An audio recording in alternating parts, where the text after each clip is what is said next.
IT Minister of Telangana, Mr. K.T. Ramarao, Country Head of Intel India, Nivritti Roy, Director of Triple IT Hyderabad, P.J. Narayanan, ladies and gentlemen. I am very happy to be amidst all the friends appreciative of AI in the All.AI 2020 Summit organized by Intel India along with the state of Telangana as the partner. India's digital story is now being globally recognized. The Prime Minister of India has always been very keen to empower ordinary Indians with the power of technology, bridging the digital divide and leading to digital inclusion so that we're able to transform the ordinary lives of Indians. India's vast digital profile of close to 1.21 billion mobile phones, 1.26 billion unique identification card known as Aadhaar, 700 million internet penetration, enjoying the lowest data traffic in the world. We're all part of this process to capitalize upon so that they becomes the vehicle of empowering the ordinary Indians and improving the quality of their lives. One particular statistics I can share with you all. As you know, we opened Jan Dhan account, bank account of the poor, close to 370 million, 37 crore, and started sending all the welfare measures directly to the bank account of the poor, known as DBT, Direct Benefit Transfer. In more than 400 plus welfare schemes, we sent close to 11 lakh, 12 lakh crore, $172 billion into the bank account of the poor under these welfare measures, and we saved close to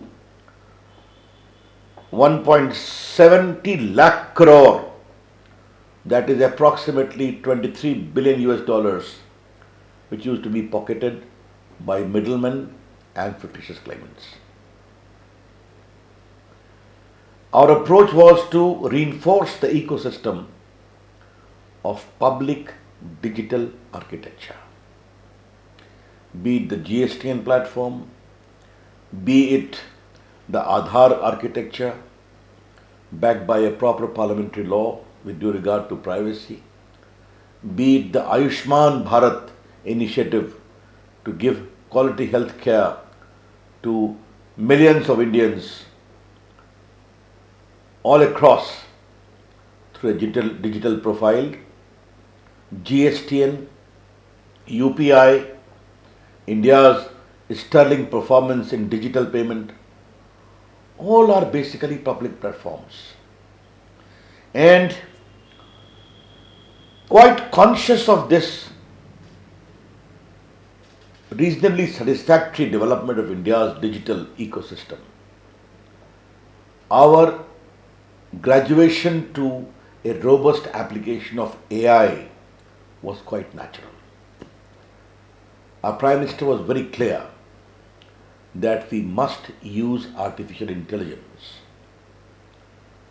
in the field of agriculture, in the field of education, in the field of healthcare.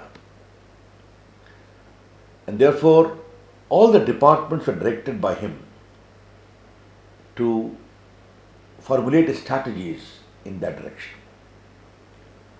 I am very happy to share with all of you that in 2018 itself, National AI Strategy was established.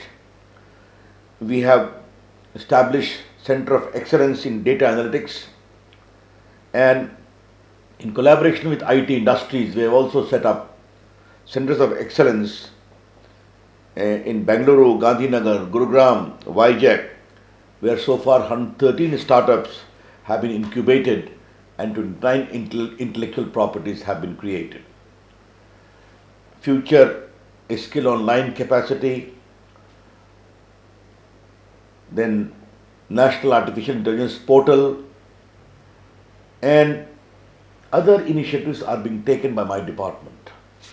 Obviously, when we take a decision, the private sector, the state governments, all are involved so that there is a robust use of India's possibility in the field of application of AI. But yes, we have seen how the Prime Minister on the 15th of August publicly declared that we shall have a public platform in the field of healthcare also. And public digital platform for health has already begun. And we are also making earnest efforts with the academia and institutions to develop a public digital platform for translation in various Indian languages, which will eventually help us in overcoming language barriers and also interactions at various levels. These are the initiatives which we have undertaken. But let me say this is just the beginning. India is bound to be a very robust player in application of AI because data is the feeder for AI. And India's huge population of 1.3 billion plus, along with a robust digital ecosystem and the great keenness and awareness of ordinary Indians to play with digital platforms, is going to generate billions and billions of data. And we need to properly use this data. We are very keen that we need to protect data of Indians. And therefore, certain well-normed standards are required to be laid down. And what are that? What are those? I would like to share with you, ladies and gentlemen. There must be transparency in the algorithms because they are the foundations for that. Therefore, the details must be shared and there must be a trust element in this AI system. That is, I think, very important. Now, the entire AI ecosystem must be free from biases, and that is very important. Many of you might have noted that I have been advocating from the day I became minister in charge of this department that if internet has to be truly helpful to create a meaningful change in the quality of life of the citizens of the world, it should not remain a global platform bereft of its connect with the local. The global and local must work in sync. In that connection is very important that the AI system must be free from all the biases. AI has a great potential of face recognition, but the face recognition process should not show any bias of color or ethnicity. Why I am saying so? Because we are yet to recognize the limitless frontiers which the AI is going to unfold for us. The second is a trustworthy data sharing. As I said earlier, if data is the oxygen for AI, the data ecosystem has to be fair, has to be trustworthy. The users are adequately informed the purpose for which their data is being used, and there must be a sanctity in that process, be it consent, be it use, be it safety, be it security. Yes, I do acknowledge that data innovation is important. I also acknowledge that some degree of data movement is important. We are very keen that India must become an important center of data refining process, or data refinery as we call it, data cleaning, etc. But all this will be possible if the rules of the games are very clear. And therefore, as all of you know, our data protection law is presently under scrutiny by a parliamentary committee. It has been drafted after the widest consultation possible, with some of the finest legal minds working on it. And this robust data protection law will be a great enabler in helping AI grow more and more. Now, privacy is equally important. Uh, we are a democracy, we celebrate that. And if we respect the rights of ordinary Indians, it is equally important that their privacy right has to be respected as well. And therefore, in that process, it is very important that their consent to be obtained voluntarily must be respected.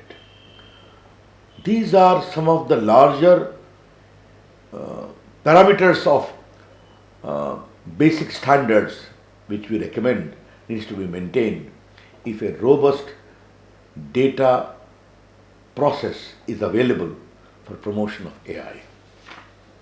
There are few other questions which I would like to flag here, and that is the ethics of AI. As one rightly said, AI is almost like a substitute for human mind. That is a larger debate, is still waiting to be settled. But human mind is also important for its consciousness, for its adherence to ethical values. Application of AI should not be in a manner that these basic time-tested attributes of human existence are not lost. This we are very clear. Second, as our Honorable Prime Minister rightly pointed out very recently, that AI should not be used as a means for weaponization.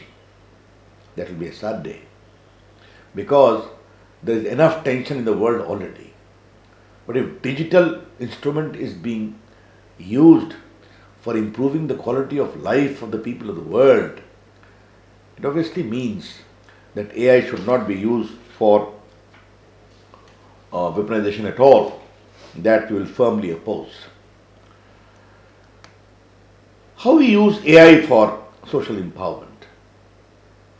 It will be used only and only when AI become a bridge between the human and the machine. That is very important. We acknowledge the use of AI. We acknowledge the vast frontiers which AI is going to unfold. But the ultimate benchmark of success of AI would be as to how far it leads to social empowerment.